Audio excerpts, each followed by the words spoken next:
よいしょ。焼いちゃった。は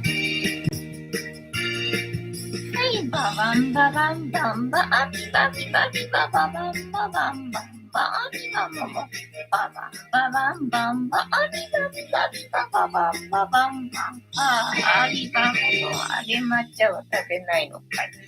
はい、ちこさんでございます。本日もお付き合いよろしくお願いいたします。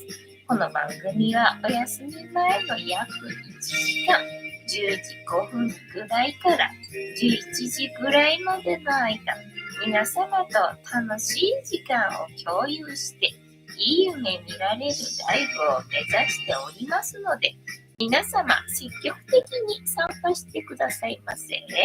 で、番組の前半はこのようににゃんこにカリカリと鰹節を用意しておりますので、猫の姿がそこそこ楽しめると思いますので、猫目的で参加される方は、ぜひ番組の冒頭にスマホを握りしめ、パソコンの画面にかぶりつき、息も止めて、瞬きもせず、ご視聴いただくことをお勧めしておりますよ。そしてそのままくたばらないようにご注意くださいませ。ちゃんとチャンネル登録とグッドボタンを押してスパチャを投げてからくたばるようにしてくださいね。で、今画面に収まっておりますのが三毛猫のたまちゃん、白黒のくたくん、画面に収まっておりませんが、白茶のゆりさん、チャトラのまさるくん、グレーのぐーちゃんと、我が家には全部で5匹のかわいい猫ちゃんがおりますよ。で、5匹のかわいい猫ちゃんがいる生活ってどんな感じなのかなっていうのをちょっと楽しんでいただけたらいいんじゃないのかなと思いますよ。で、猫のことをもうちょっと詳しく知りたいなと思われる方は、概要欄のところに猫紹介してありますので、そちらを読んでいただけたらいいんじゃないのかなと思いますよ。で、同じく概要欄のところに Amazon のウィッシュリストのリンクが貼ってありますので、そちらからシーバをポチッとご購入いただければ、我が家に届く便利なシステムとなっておりますので、にゃんこにシーバあげようかなと思われる方は、そんな便利なシステムをご利用いただくことをお勧めしております。はい、謎の一粒残しな。今日は夕飯の残りのカリカリじゃないわけ。最近食いつきが悪いんでさ、みんななんかあまり食べなくなってきたな。なんか年のせいなのかなんだか知んないけどさ。で、出した瞬間は一応なんか食べようとするんで、ちょこちょこあげてんだよね。ちょっとずつちょっとずつな。でさ、なんかいつまでもしぶとく残ってたんであげてなかったんだけど、さっきいつの間にかなくなってて。で、みんなして食べようとしてたからさ、なんかちょっとね、カリカリ足してあげたんだよね。だからカリカリだとこのね、カリカリタイムで集まりが悪いから、鰹節を上にかけてやったらな、みんなして食べたな。みんなして食べたけれども、なぜか、一粒残るっていうな。いつものパターンでございますよ。本日もお付き合いよろしくお願いいたします。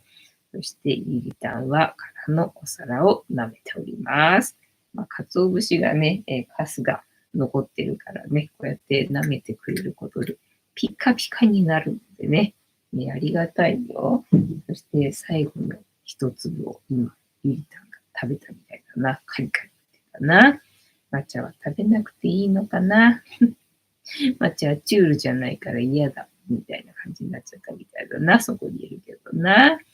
はい。で、一日以降、猫に関してのお話もしませんので、これから皆様と一緒に乾杯しようと思いますので、お付き合いよろしくお願いいたします。で、乾杯の時に、ジャスティースって言います。で、なんでジャスティスって言っていて、左腕が取れている黒い観音様が、この番組のチーママでございまして、名前をたけしと言いますよ。で、たけしの言葉で、乾杯のことを、ジャスティスって言いますので、一緒に言っていただけると嬉しいです。はい。では、いきますよ。せーの。ジャスティース。猫いなくなっちゃった。たけしジャスティース。もう空っぽだからな。もう全然来ないだろうな。はい。今日は塩入りのさゆでございます。あっちな。今日は塩を入れてみた。昨日塩なかったからな。で、お湯がね、なくなっちゃうんで、沸かしたやつなのでね、まだ熱いよ。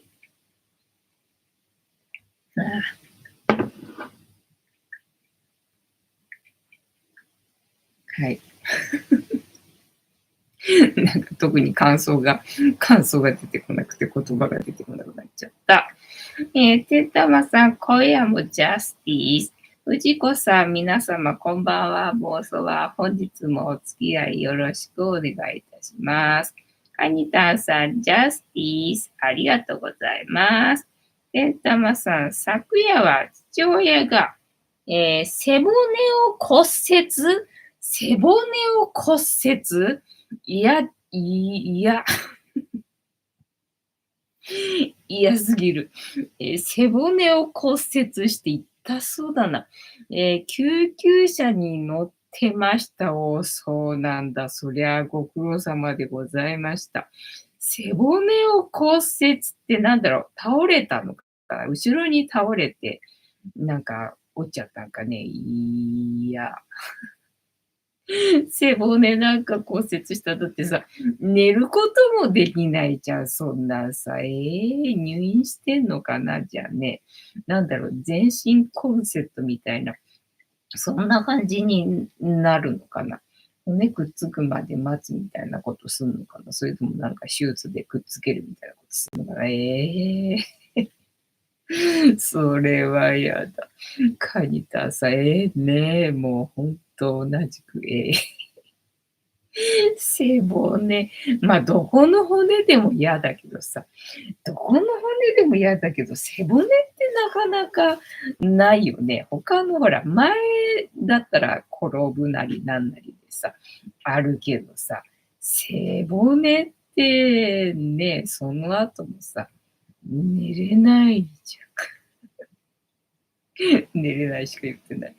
てんたまさん、圧迫骨折で動けず、じゃあ、あれか、自然に、なんだ、縦に潰れたみたいな、そういう感じか。うちの母親のなんだ、骨粗鬆症でなんとかかんとかみたいな、そういうやつなのかな。ゆりたんが来たけど、大丈夫そうだな、今日はな。はい。で、なんだったっけ、今日質問考えてなかったな、そういえばと思ってね、忘れてたなって感じでね。質問何したらいいかね。ふたら今、うんちが出なくて、ワーオンって言ってるな。出たのかな。出たり入ったり出たり入ったりしてるから、まだ出てないのかな。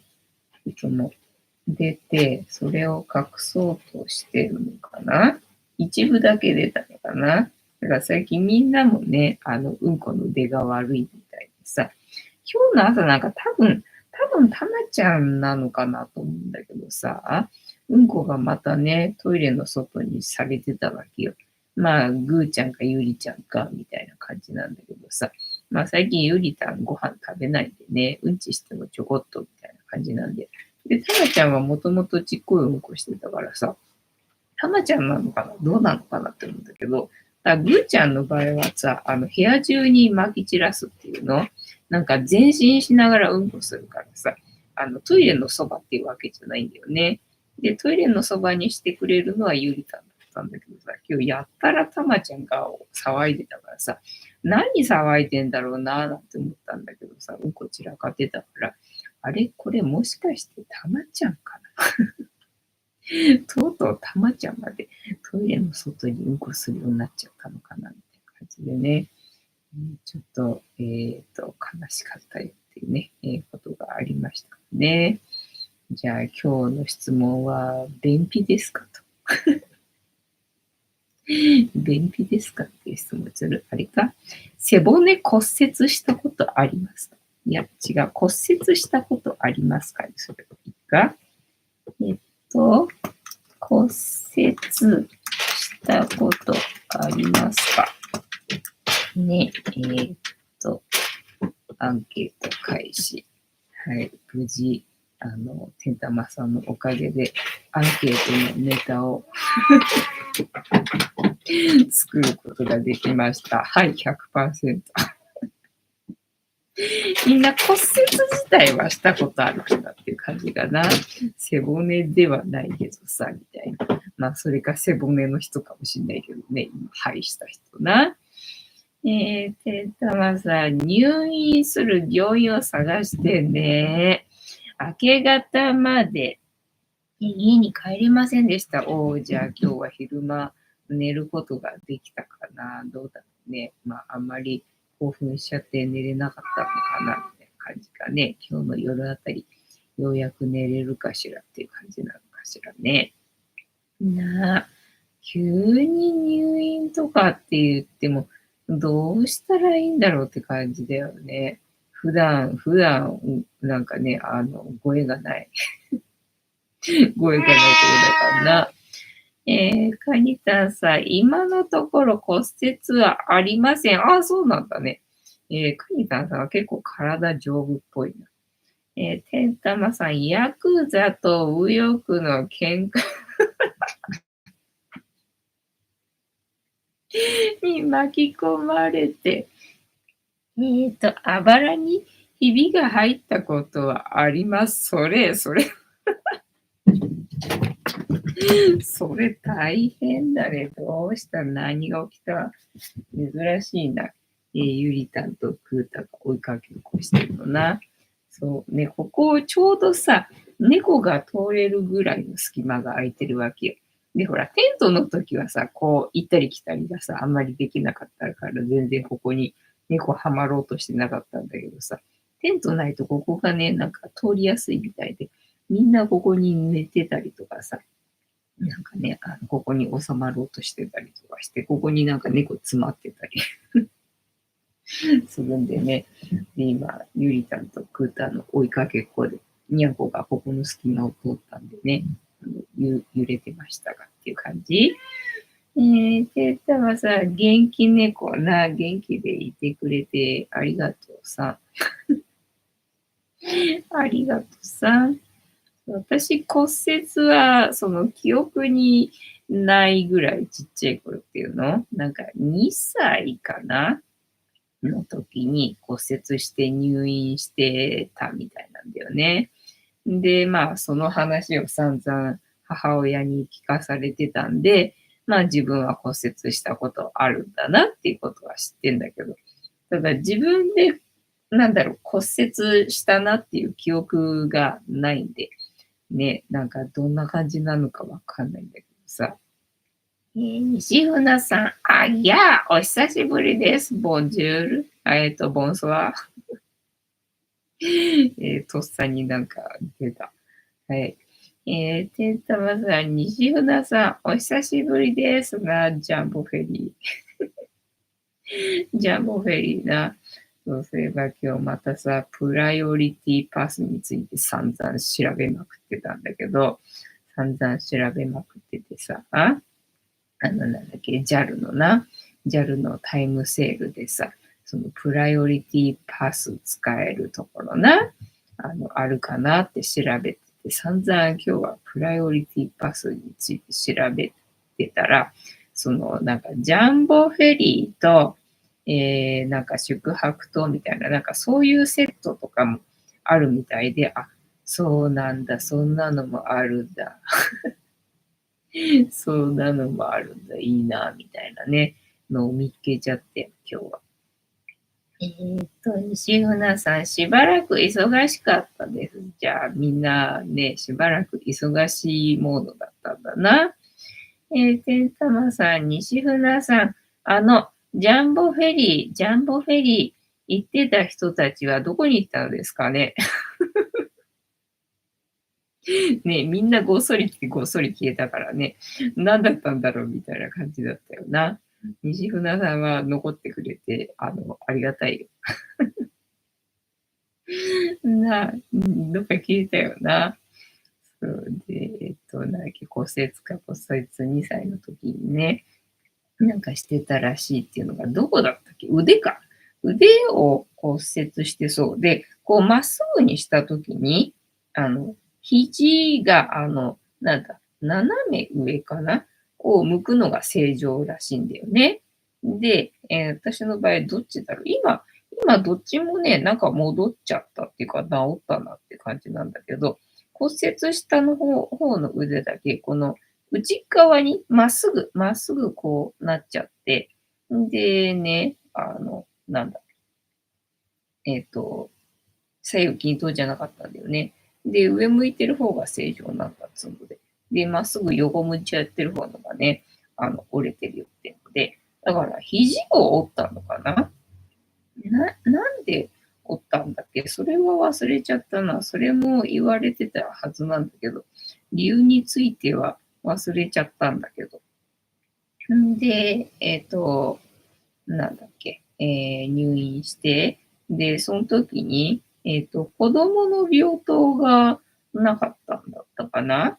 なんか子供の病棟がない病院だったかわかんないけど、とにかく大人のね、何人かいる、個室じゃない病棟に入院したらしいんだよね。で、周りが老人ばっかりでね、お隣さんがボケ老人だったらしいんだよね。で、子供なんで、ベッドの上でね、ジャンプジャンプして、もう喜んでジャンプジャンプしてさ、で、なんかこう、吊るされてたらしいんだけどさ、紐で吊るされてたらしいんだけど、子供なんでね、遊びたいんでさ、なんか外して、で、外すことが多すぎてね、なんか親は先生になんか怒られてたっていう話だけどさ、で、外すと、そのね、ベッドの上でジャンプジャンプするんで、隣のボケ老人まで一緒になってジャンプジャンプしちゃうんで、母ちゃん、青ざめてたっていう話をね、年がら年中聞かされてたよっていうね、感じ。だからその骨折したよっていう時の話と、んで、あと、迷子になった時の話な。その話をやったらね、親からは聞かされたよっていうことがあって、で、その骨折した時にね、で、病棟移ったのかな、それで。なんか空いた部屋、なんか移動したんだと思うんだよ、多分。で、その時に、隣だったか同じ部屋だったかに、その近所の子がね、やっぱり入院してて、まあ同じ怪我系だと思うんだけど、だから骨折だったのかどうなのかわかんないんだけどね。まあそのこと、だからもう、なんだろう、親友というか、ご近所さんで同年代っていうか同じ年だったんでさ、まあ幼稚園も一緒に行こうっていうのでさ、で、小学校も一緒に行こうっていうのでなんかずっと一緒にいた子がいたんだよね。まあそのことの馴れ初めというか、自分の記憶の中ではいつからね、知り合いで仲良く友達やってたのかないんだけど、なんか親の話だとその入院してた時に同じ病棟で、そっからだっていう話だったな。今はもう全然どこにいるんだか、ね、どうしてるんだか知らないけどね、子供の時の話でな。西船さん、多分ジャンボフェリー成分が足りなかったからだと思いますね。そんなこと言われても。私はジャンボフェリーの専門家じゃないからな。ジャンボフェリーについてそんなにいつまでもね、なんか語れないな。天太はさ、なるほど。だから、なんだろう、みんなが、ジャンボフェリーの話題で盛り上がってくれてれば、私に託されてもっていう感じよね。そう、そんで今日はね、あれだ、醤油豆食べた、そういえば。醤油豆食べまして。朝さ、農協行って、今日は何かあるかなと思って。んでね、なんかね、すっげえちっちゃい、ズッキーニとか、あと、なんか、10本ぐらい入って100円の、なんだっけ、エンドウ豆じゃなくて、インゲン豆か。インゲン豆とか、なんか、さすがにちょっと少なすぎないっていう。なんかね、株が2個で100円とか、ちょっと少なすぎないみたいのがいっぱいあってね。で、もうちょい入ってると、200円とかだったかな。で、1個ズッキーニちゃんとした大きさのがあったから、ちゃんとしたのあるじゃねえかと思ってみたら150円で、150円かよと思って。で、その後スーパー行ったんだけどさ、やっぱりズッキーニ売ってて、だからズッキーニ今旬なのかもしれないな。で、スーパーの方が128円かなんかだったからさ、スーパーの方が安いじゃないか。なんだよ、みたいなね、感じ。で、えーその中に、しれっとね、小玉の、株が10個ぐらいセットになってたかな。で、1袋で100円のがあって、あるじゃないか。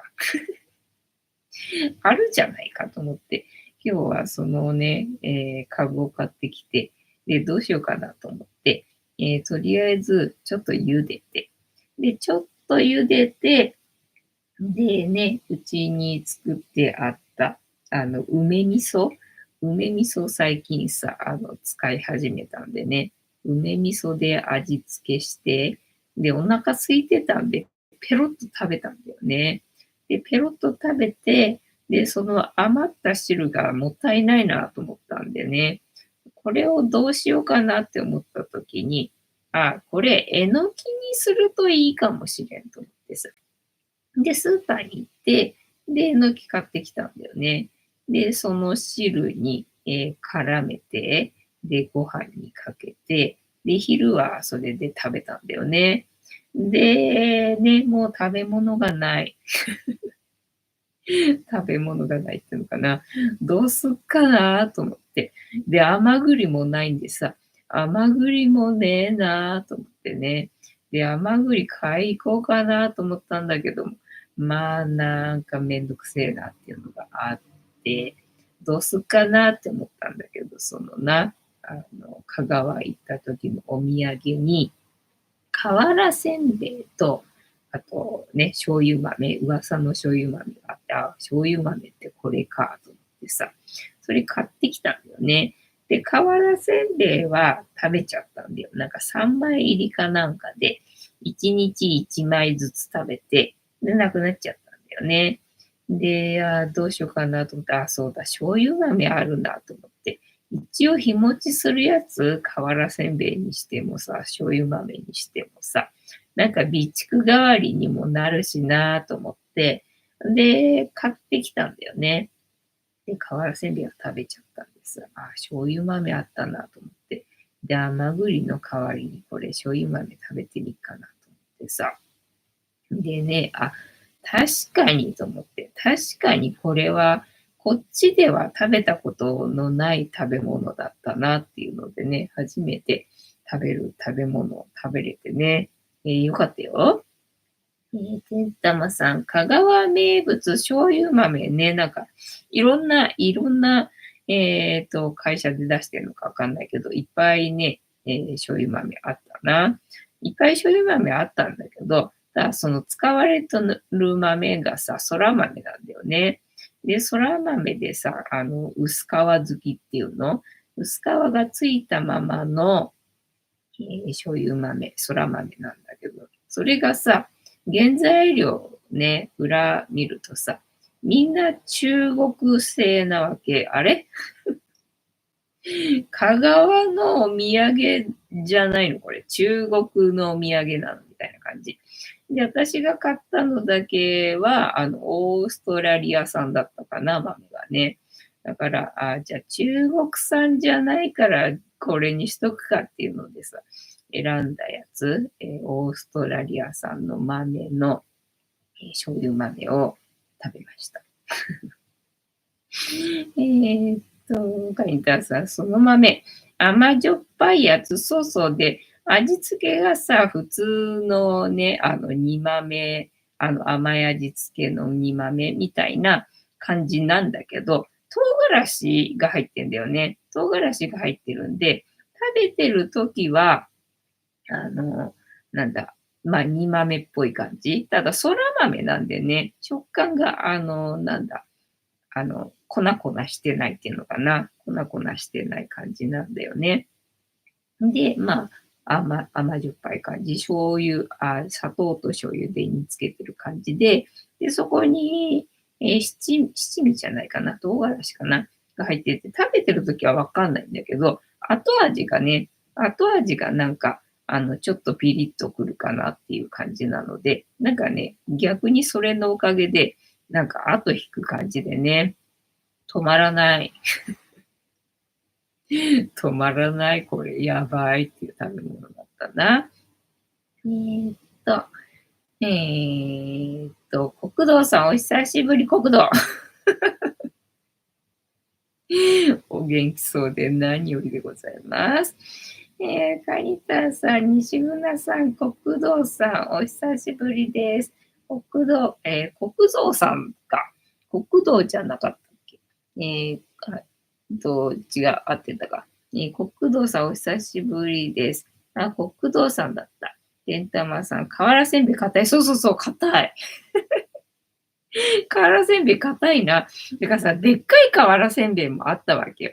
で、でっかい瓦せんべいがいいかなと思ったけど、持って帰るのにこれ割れちゃうよなと思って、まあ確かにそれさすがにそれ持って帰ったら割れただろうとは思うけど、案外硬いんでね、案外硬いんで、でっかい瓦せんべいでもよかったかなって。家帰ってきてから思ったな。アンパンマンコーヒーアンパンマンさん、初見です。はじめまして。てんたまさん、アンパンマンさん、はじめまして。てんたまさん、中国産ですか。そうそうそう。だからさ、いっぱいあるからさ、見たわけよ。だけどさ、どれもこれも中国産だからさ、中国か。中国かと思ったんでね。で、私が買ったのはオーストラリア産だったんで、じゃあオーストラリアにしとくか、みたいな感じだったのかな。カニタンさん。アンパンマンさん、こんばんは。てんたまさん、全然名物じゃないね。あれ醤油豆って何醤油が名物だからっていうことみたいなね。それで OK っていうことと思ったよ。てんたまさん、でっかいやつはちょっとやそっとでは割れないぐらい硬いですよ。あ、そうなんだ。なんかね、その瓦せんべいではなかったかもしれないけど、そのお土産をさ、何がいいのかなって動画で探してた時に、あの、あ、なんかそれは三王糖かなんかで作った飴のお菓子かもしれない。飴細工のお菓子だったかな。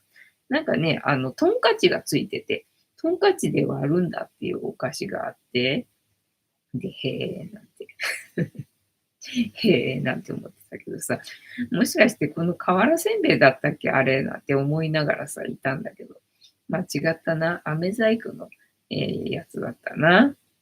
ね、トンカチと一緒にもしかしてセットになってるやつだっけこれなんて思いながらさ、すげえ硬いのな。で、3枚入りのやつで、3枚なんかすぐ食べちゃうよと思ったけどさ、いや、これは硬いから硬いからね、そんなには。だから、かぶりつかなくてよかったよと思ってな、歯医者に。もうな、私は硬いものは食べれない。私はもう硬いものは食べれないお口になってしまったのでね、せんべい食べると、すぐ割れるから、食うなっていう話で、そうなのか、なんて思ってな。まあそんななのにさ、瓦せんべいとか買ってきてな。まあそんな硬いせんべいだとは知らなかったからよ。でもまあね、一応割って食べるつもりではいたけど、割って食べるつもりではいたけどさ、で、まあそんなお口なもんだからさ、ちょっとちっちゃめに割ってさ、でね、口での中で溶かして食べれるぐらいの大きさに割って、で、食べたんだけど、あの、にしてもにしても全然唾液で柔らかくなる感じはなかったよな。だからまあ適当に、噛んで、で、飲み込むみたいな感じ。ね、硬いよな、あれな。さすが瓦っていうだけあるわと思ってな。瓦せんべい舐めてた。瓦せんべい舐めてたよ。なんであんな硬くできんだろうな。不思議だな。えーっで、だからさ、トンカチで割る飴ありましたね。なんか、トンカチで割ってる映像を見たよなと思って、この瓦せんべいだったっけと思っちゃったけど、違った、飴だったよ。今思い出して。で、だからさ、まだ売ってるんだ。そう、なんかね、あるみたいだよ。なんか私は見かけなかったけどね、どっかしらには多分あるんだと思うんだよ。ね、で、あとは何の話だ急に、急に話のネタが尽きたぞ。で、じゃあタロットカードタイム。本日もタロットカードタイムでございますので、78枚の中から1枚引きまして、今の私たちに必要なメッセージいただこうと思います。で、このシャッフルは皆様のストップの掛け声で止まりますので、ご協力よろしくお願いいたします。アンパンマンさん、コーヒーは好きですかね？そうなんだよね。コーヒー中毒なんだよね。やばいんだよね。朝いつもコーヒーを飲むんだけど、ホットコーヒーを飲むんだけどな。真夏以外はホットコーヒーを朝飲む感じなんだよ。で、コーヒーのお供にそうやってさ、瓦せんべい食べてみたり、瓦せんべい食べてみたりな、してるわけですよ。で、最近ね、その朝飲むコーヒーの、カップね、マグカップを変えたんだよね。ホーローのマグカップを買って、で、それがね、結構でかかったんだよね。結構でかかったんだけど、まあちょっとこのホーローのマグカップになれようと思ってさ、使い始めたんだよ、早速さ。ところがね、やっぱりちょっとでかいなと思ったんだけど、かなりでかいっぽくってな。カップの1杯で、今まで飲んでたカップの2杯分ぐらいどうやらね、入るっぽいんだよ。で、カップの大きさ関係なく、朝は2杯のコーヒーを飲んで、結局今まで2杯のコーヒーだったところが、最近ね、カップのおかげで4杯のコーヒーをね、飲んでる感じになるんで、だから朝お湯を沸かしてポットに入れるんだけどさ、その減りがすげえ早いんでね。だから真冬よりも今の方のがお湯の消費量が早いんでさ、一回沸かさないと、ちょっと一日分のね、お湯が足りない感じなんだよね。ちょっとコーヒー中毒でやばいよっていう感じよ。アンパンマンさん、フニータのマグカップ欲しいです。ありがとうございます。すずりで買ってね。てんたまさん、アンパンマンさん、お買い上げありがとうございます。まあ、フニータのマグカップ買ってもらって、私に入るのは300円。私に入るのは確か300円だった気がするな。300円で、しかも振り込み手数料みたいの引かれるんだったかな。それでいくと、何十円何十円とかだった気がするな。なんでね、パーカーを買ってくれたことがあったんだけどな。パーカー2着買ってくれたことがあったと思うんだけど、それで、うちに入ってきた金額が、なんか500円ぐらいだった気がする。そんな感じでございますよ。まあでもね、マグカップ欲しいと思ったら、すずりでね、買えるんで、買ってくださいまし。天玉さん弱い。うまみなしそうなんで。ね。なので、いろいろとグッズは作ってみてはいるけれども。ね。で、全然知らない人からね、なんか2回ぐらい買われたことあるかなっていう感じで、マグカップじゃなくてね、電車猫さんがなんか人気でね、それを2回ぐらいね、なんか買われたことがあった気がするっていう感じ。で、あとは何があったかな。そういえばさ、ぶどうの種がね、発芽しました。うちのベランダ菜園のね、ぶどうの種が発芽して、で、この前買ったキュウリの苗が割引になってたからってね、ついつい勢いで買ってきてしまったキュウリの苗さ、プランターに移し替えたらさ、なんか秒で枯れて、なんでプランターに移し替えたのにさ、枯れるんだいっていうのでさ、もうね、嫌になっちゃって、もうダメだこりゃってなってんのにさ、今日はそう、ミニトマトの苗が売ってたわけよね。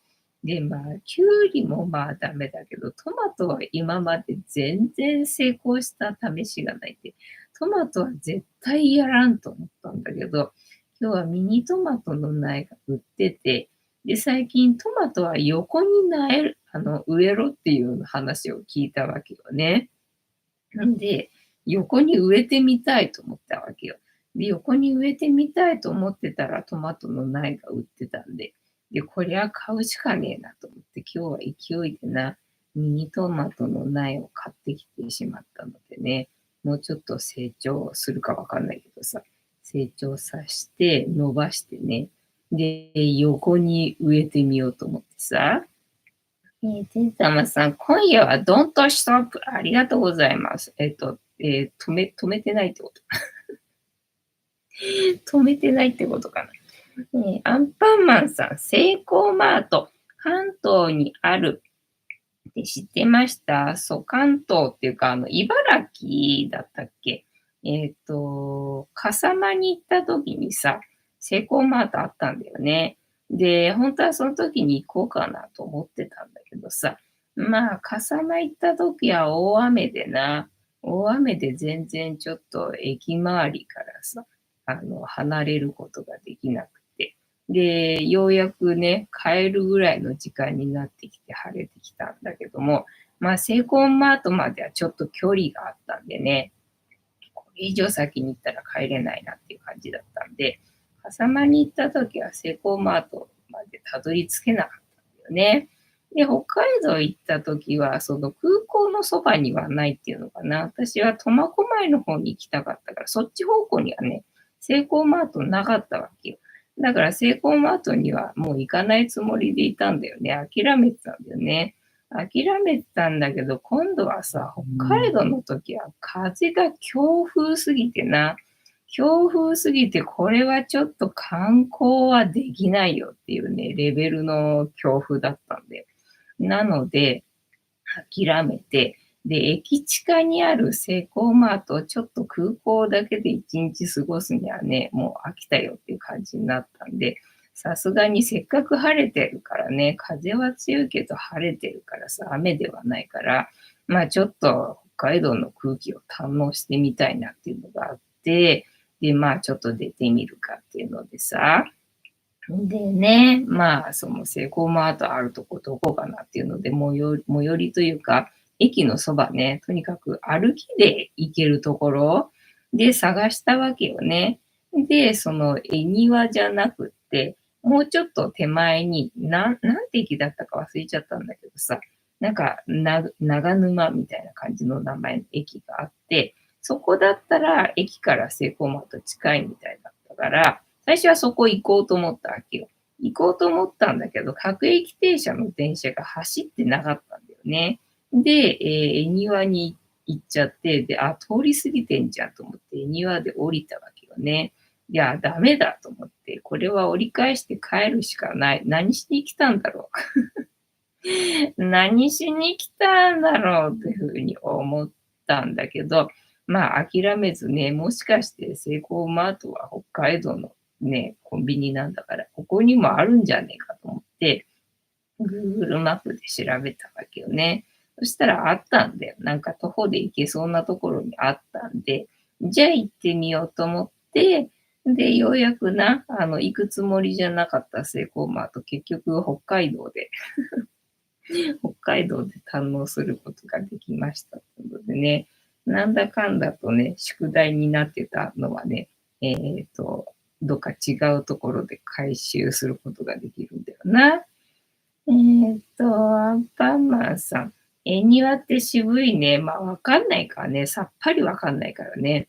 初めて北海道行ったし、ね、1ミリもわかんないから、渋いも何も全然わからない。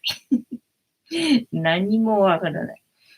アンパンマンさん、増毛町は、増毛町じゃなくて、増毛町ですよ。あ、そっか。どうしても増毛町って読んじゃう。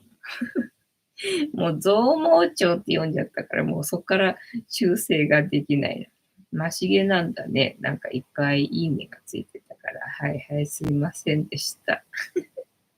すいませんでしたっていう感じだったな。頭さ、恥ずかしい。あ、増毛って言わないってことそりゃ失礼いたしました。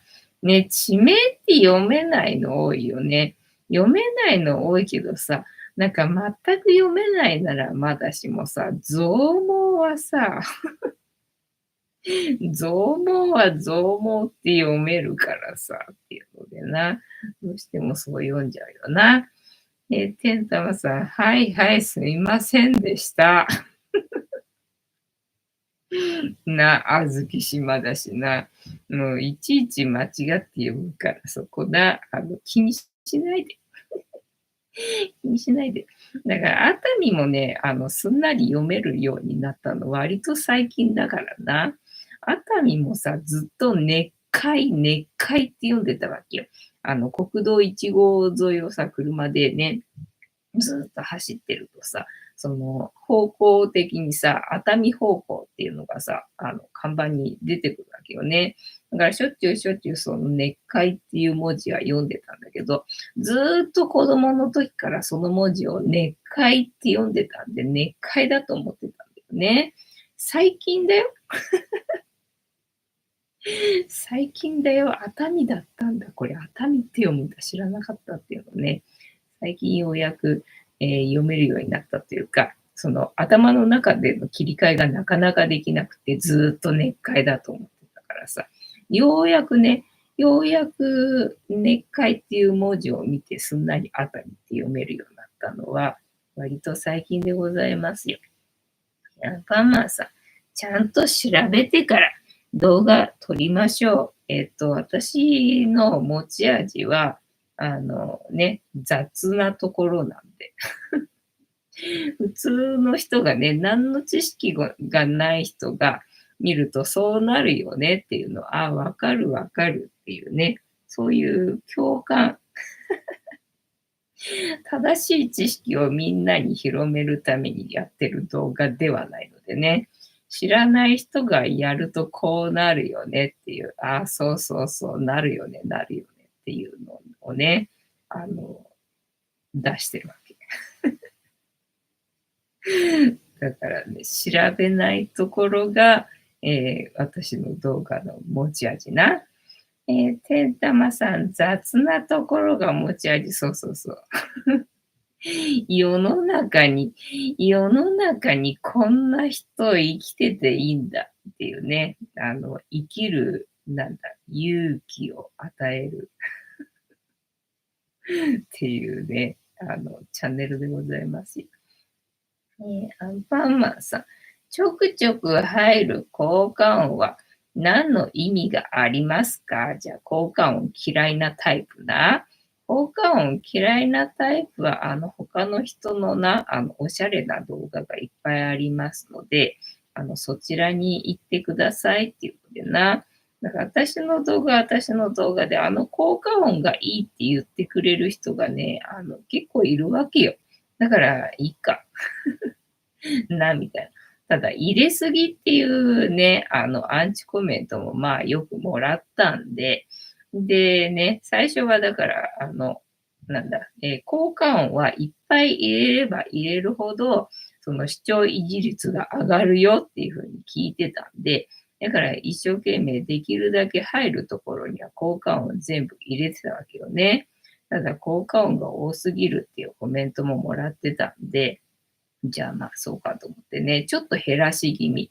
その時に比べたらちょっと減らしてるけど、まあ全く入れないよりはね、入れた方のがいいなって思う部分があるんで、まあそれは自分の感性だな。感性で入れたいなっていうところには、どうしても入れたいなって思ったところには、まあ入れてるかな。だから最初の頃よりも効果音は減ってるけど、まあ効果音付きのが私の動画の持ち味なので、効果音欲しくないよっていうね、人は、他のね、効果音ないおしゃれな動画出してる人いっぱいいるのでね、そちらの動画を見てくれたらいいんじゃないのかなって思いますよ。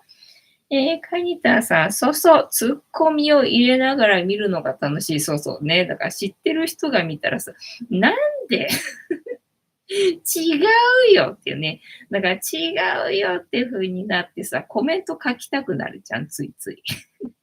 あれはああだよ、こうだよってコメント書きたくなるでしょ。だからそういう余白っていうの余白っていうのかな。まあそういうきっかけにもなるからね。それが持ち味なんでございますよ。てんたまさん、ケースケホンダが藤子さんか。ケイスケホンダか。ケイスケホンダっていうのも同じような人なのか。それちょっと、チェックしなきゃな。アンパンマンさん、交換を入れるのに、編集、っと、大変じゃないですか。ああ、そうそうそうね。だから効果音入れない方のが楽よ。楽だけど、見てる人が見てる時にね、楽しいって思えた方がいいよなと思って、それにはまあ適度な効果音があった方のが楽しく見れるだろうしな。まあ、視聴維持率。一応視聴維持率としてな、工夫してるつもりですよ。ね、皆様のためにってことにしよう。というわけで、ストップの掛け声いただきましたので、ドントストップの掛け声いただきましたので、ここから6枚置きまして、7枚目のカード、今の私たちに、必要なメッセージいただこうと思います。はい、では行きますよ。せーの。1、2、3、4、5、6、で、7枚目のカード、本日はこちらでございます。せーの、じゃじゃん。はい。豊かさのカードが出ましたね。はい。アンパンマンさん、タイミングも正直謎すぎます。じゃあ、ね、もう、見なくて大丈夫です。私の動画は合わないようですのでね。なんだ、1、2、3、4、5、6、7かな。ペンタクル7。出ない。ペンタクルの、7。聖地だな、今日はな。じゃあ、豊かさ。でもあれだ、まだ納得がいってないカードな。納得がいってないカードですよね。あ、なんかまた違うの増えたな。はい。ペンタクル7。効果が出るまで時間がかかり、進むか止まるか悩む。このカードは様々な物事でそこそこの成果を出したものの、自分の満足感は得られず、これからどう行動すべきか、思いを巡らせていることを示します。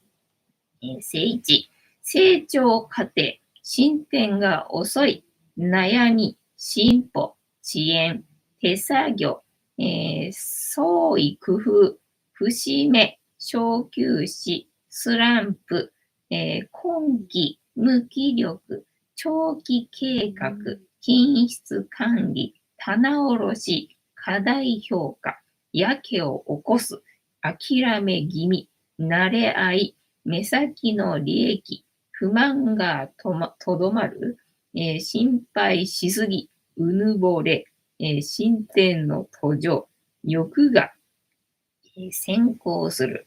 なんだ、逆位置にしてもあんまりこれは、あれだな、あれなカードでございますな。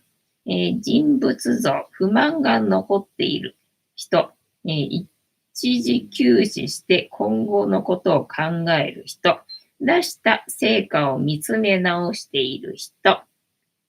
ケース別キーワードはなんか細かいからいいや。聖地での意味。成果を目の前にしてこんなはずじゃなかったと肩を落として満足できない。この状況をこれからどう対処すべきか一時休止して考えています。目先の利益にとらわれているせいで不満を抱えているかもしれません。目の前の結果が目指していたものや、期待していたものとは違い、落胆しているかもしれません。しかし、凝り固まった価値観で物事を見つめてしまうと、ネガティブな捉え方しかできないものです。起きてしまったことや過ぎてしまったことをくよくよ悩み、不満を並べたところで前に進むことはできません。不満があるのなら、その不満を解消するためにどうすべきか、一歩踏み出しましょう。また、このカードは実を結び始めている活動や投資を示すこともあります。ただし、あなたが目標とする成果を掲げるまでは、もう少し時間がかかりそうです。今頑張っていることを継続し、辛抱強く待つ必要があるでしょう。一定の成果が見えたとしても、それは終わりではなく通過点です。さらに良いものを形にするためにあらゆる策を練る必要があるでしょう。はい。まとめあるかな。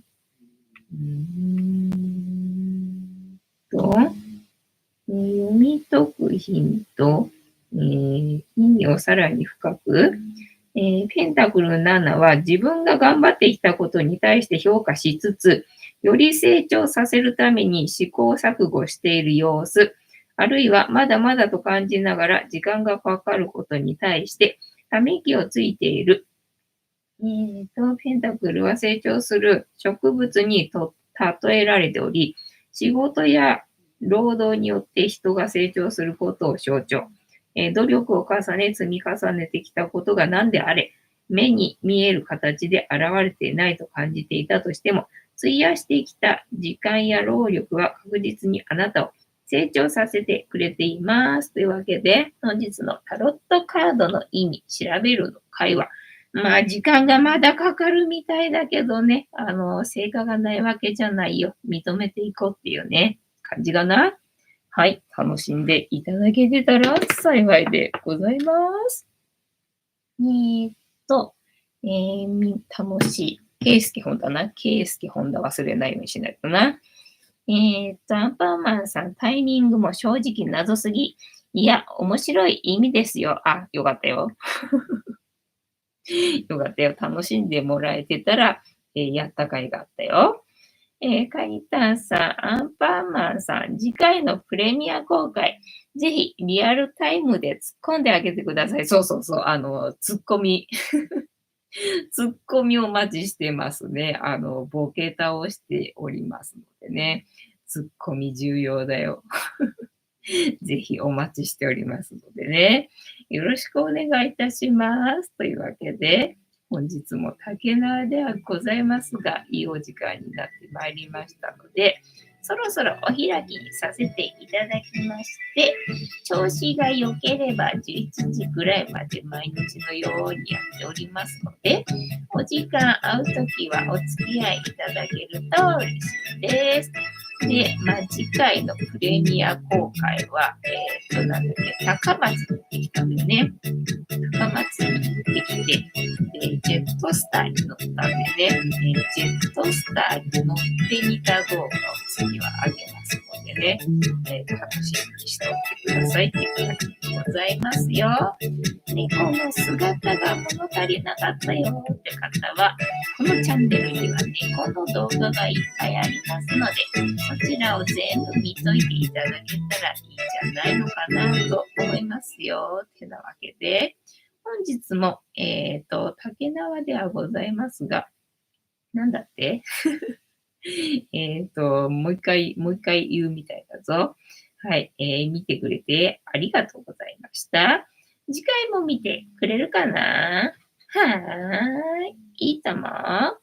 じゃんけんぽい。はい。ではでは、いい夢見てね。おやすみなさい。バイなら。